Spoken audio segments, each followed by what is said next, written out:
White people go around, it seems to me, with a very carefully suppressed terror of black people, a tremendous uneasiness. They don't know what the black face hides. And they're sure it's hiding something. What it's hiding is American history. You know, what it's hiding is what white people know they have done and are doing. You know, it's what, white people know very well. One thing, and it's the only thing they have to know.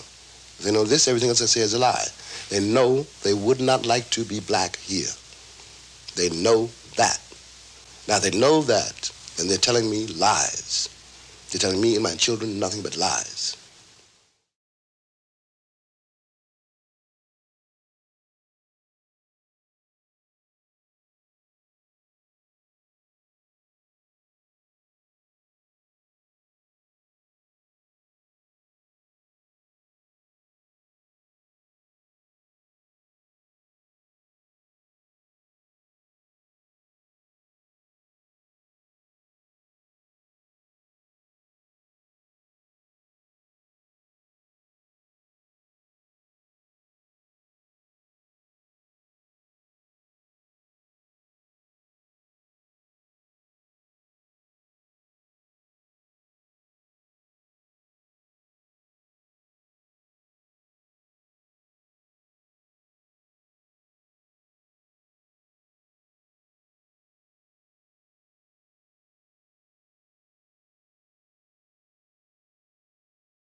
The poverty is piled high, making it even more inescapable, and making it even more inescapable how thoroughly you're despised. The high-rise slum becomes a high-crime area almost at once, because what are you going to do with all these children, really? Whole families condemned forever to nothing in the richest city in the world. My best friend, a black boy, jumped off the George Washington Bridge when he was 24 and I was 22. And I was sure that I was going to be next. Just from despair, or? From despair, from rage, you know. Because you can get to a place, where you're in battle so often that that's all you can do. You know, you've been beaten so hard. All you can do is your world narrows to a kind of red circle of rage. And you begin to hate everybody, which means you hate yourself. You know, and when that happens, it's over for you.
A writer might be a dancer, might be a carpenter, might be architect, might be a junkie, might be any number of things.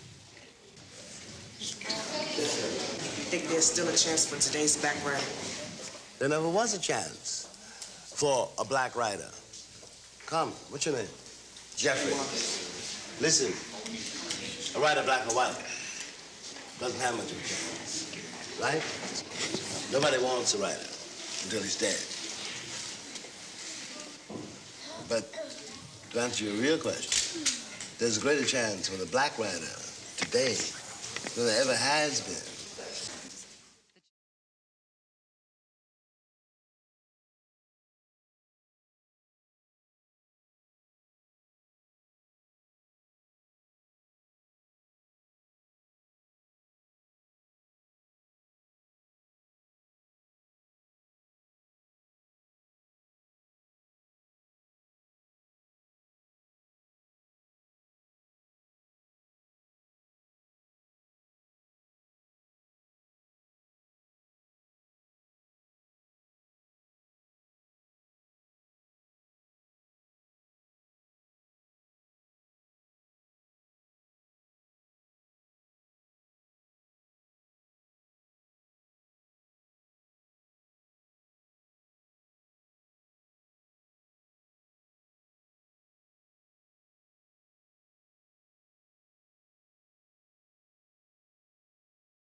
Paris is very important to me because I was able to,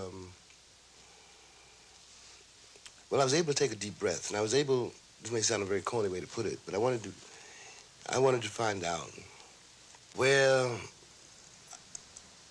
being black ended, where I began, or vice versa. I mean, that some things had happened to me because I was Jimmy, and some things had happened to me because I was black. And I wanted to find out how to get these things together, because I didn't want to spend the rest of my life going around saying, you treat me that way because I'm black.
I can't be a pessimist because I'm alive. To be a pessimist means that you have agreed that human life is an academic matter. So I'm forced to be an optimist. I'm forced to believe that we can survive whatever we must survive. But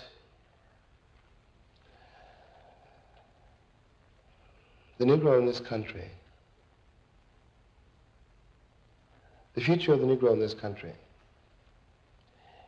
is precisely as bright or as dark as the future of the country.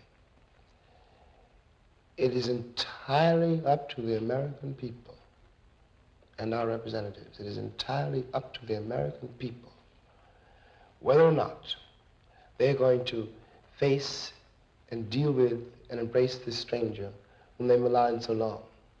What white people have to do is try to find out in their own hearts why it was necessary to have a nigger in the first place.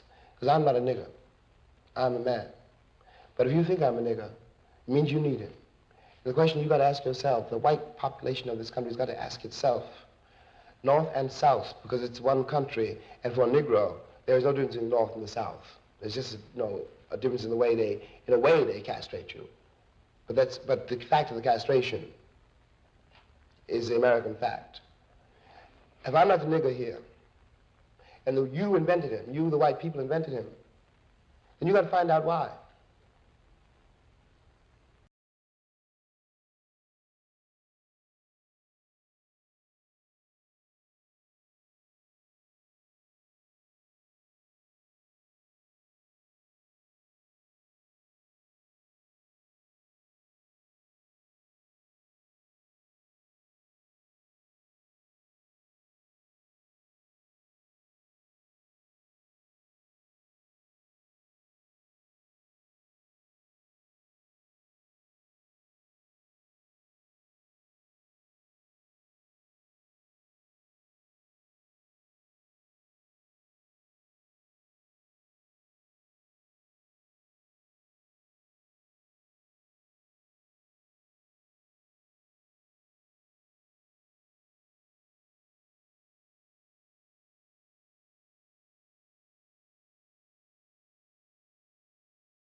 I was right.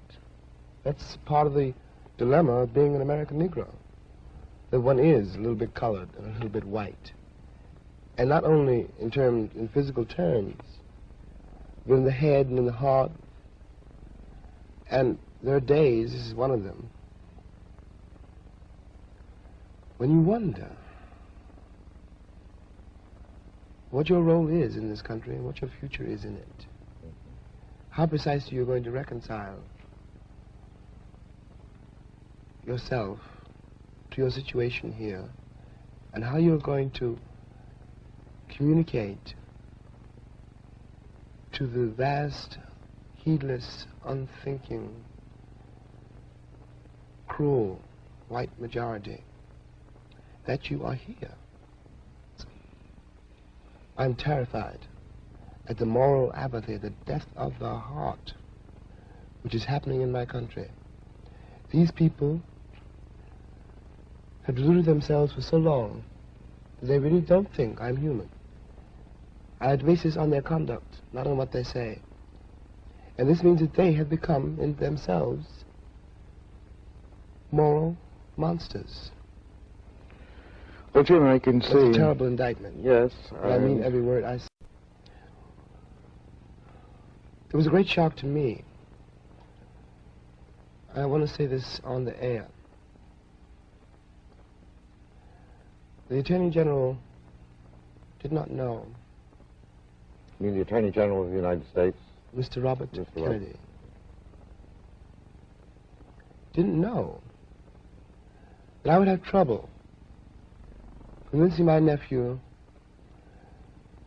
to go to Cuba, for example, to liberate the Cubans in defense of a government which now says it is doing everything it can do, which cannot liberate me. Now, there are 20 million people in this country, and you can't put them all in jail. I know how my nephew feels. I know how I feel. I know how the cats in the barbershop feel. A boy last week, who was 16 in San Francisco, told me on television, thank God we got him to talk, maybe somebody will start to listen. He said, I got no country, I've got no flag. Now, he's only 16 years old. And I couldn't say you do. I don't have any evidence to prove that he does. They were tearing down his house because San Francisco is engaging, as most northern cities now are engaged, in something called urban renewal, which means moving the Negroes out. It means Negro removal. That is what it means. And the federal government is an accomplice to this fact. Now, we're talking about human beings. There's not such a thing as a monolithic wall or, some abstraction called the Negro problem. These Negro boys and girls who at 16 and 17 don't believe the country means anything that it says and don't feel they have any place here on the basis of the performance of the entire country. Oh. I don't think, put it as simply as I can, and without trying now to investigate whatever the motives of any given Muslim leader may be, it is the only movement in the country which we can call grassroots. I hate to say that, but it's true. Because it is only,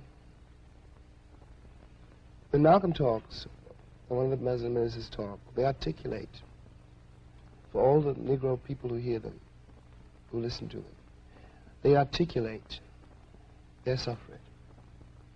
The suffering which has been in this country so long denied. That's Malcolm's great authority over any of his audiences. He corroborates their reality. He tells them that they really exist, Jim, do you think that this is a more effective appeal than the appeal of Martin Luther King? It's much more sinister because it is much more effective. It's much more effective because it is, after all, comparatively easy to invest a population with a false morale by giving them a false sense of superiority. And it will always break down in a crisis. It's the history of Europe, simply. It's one of the reasons we're in this terrible place. It's one of the reasons that we have 5 cops standing on a black woman's neck in Birmingham. Because at some point they were taught and they believed that they were better than other people because they were white. It leads to a moral bankruptcy. It is inevitable. It cannot but lead there. But my point here is that the country is for the first time worried about the Muslim movement. It shouldn't be worried about the Muslim movement. That's not the problem. The problem is to eliminate the conditions which breed the Muslim movement.